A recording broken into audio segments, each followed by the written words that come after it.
नरेंद्र मोदी ने समान नागरिक संहिता में बदलाव को जरूरी बताया। देश में सेक्युलर सिविल कोड की जरूरत पर भी बल दिया है और साथ ही पीएम ने भरोसा दिया कि रक्षा क्षेत्र में भारत आत्मनिर्भर बन रहा है। प्रधानमंत्री नरेंद्र मोदी ने इस पर सेना की तारीफ भी की है।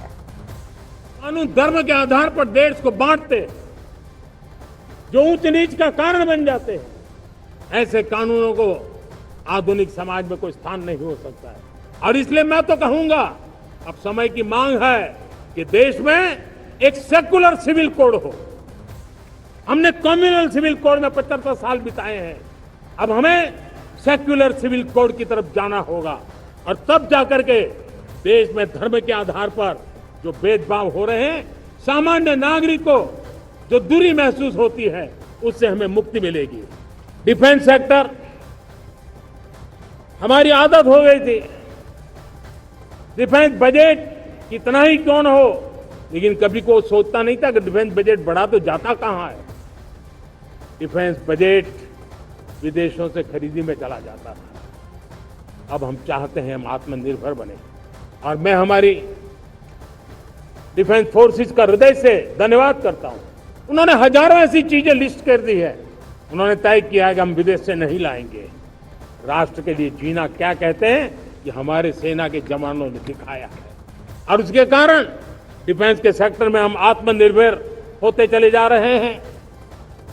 आज डिफेंस मैन्युफैक्चरिंग में भारत की पहचान बनी है और मैं आज खुशी से कह सकता हूं कि जो देश कभी डिफेंस की हर छोटी मोटी चीज बाहर से लाता था, आज धीरे धीरे दुनिया के कई देशों में हम जो डिफेंस के इक्विपमेंट मैन्युफैक्चर कर रहे हैं, वो हम एक्सपोर्ट करने लगे हैं।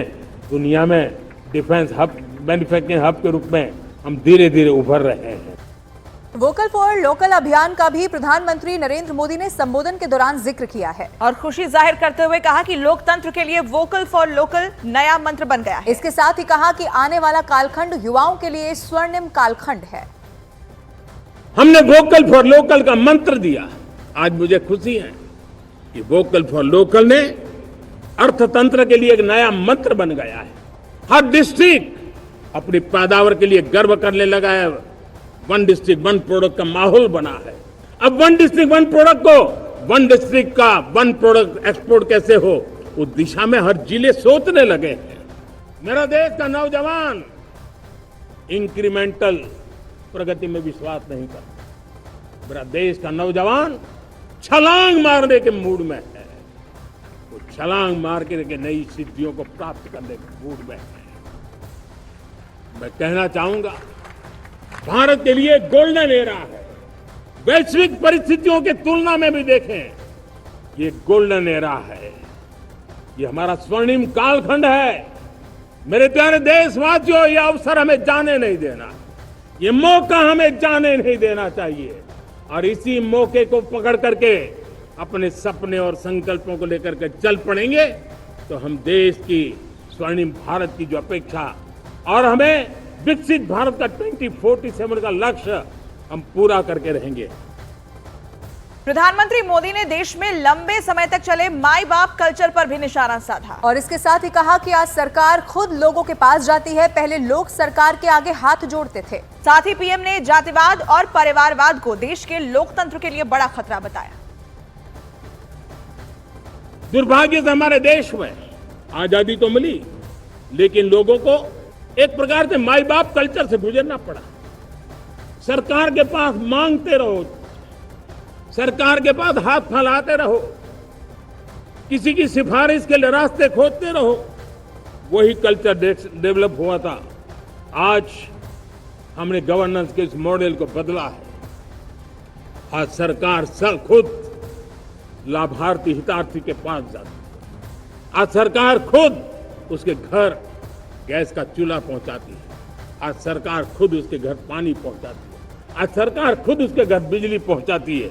आज सरकार खुद उसको आर्थिक मदद दे करके विकास के नए आयामों को सर करने के लिए प्रेरित करती है, प्रोत्साहित करती है। आज सरकार खुद नौजवान के स्किल डेवलपमेंट के लिए अनेक कदम उठा रही है।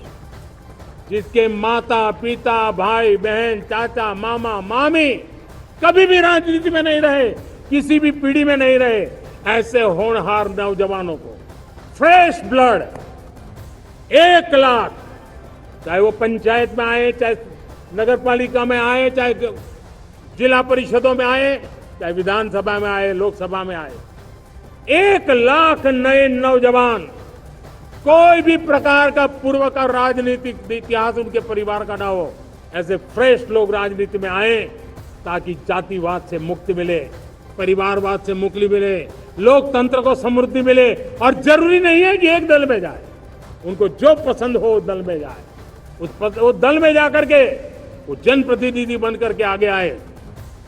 देश तय करके चले कि आने वाले दिनों में 1 लाख ऐसे नौजवान जो परिवार राजनीति से दूर दूर का संबंध नहीं है, ऐसे फ्रेश ब्लड आएंगे तो सोच भी नहीं आएगी।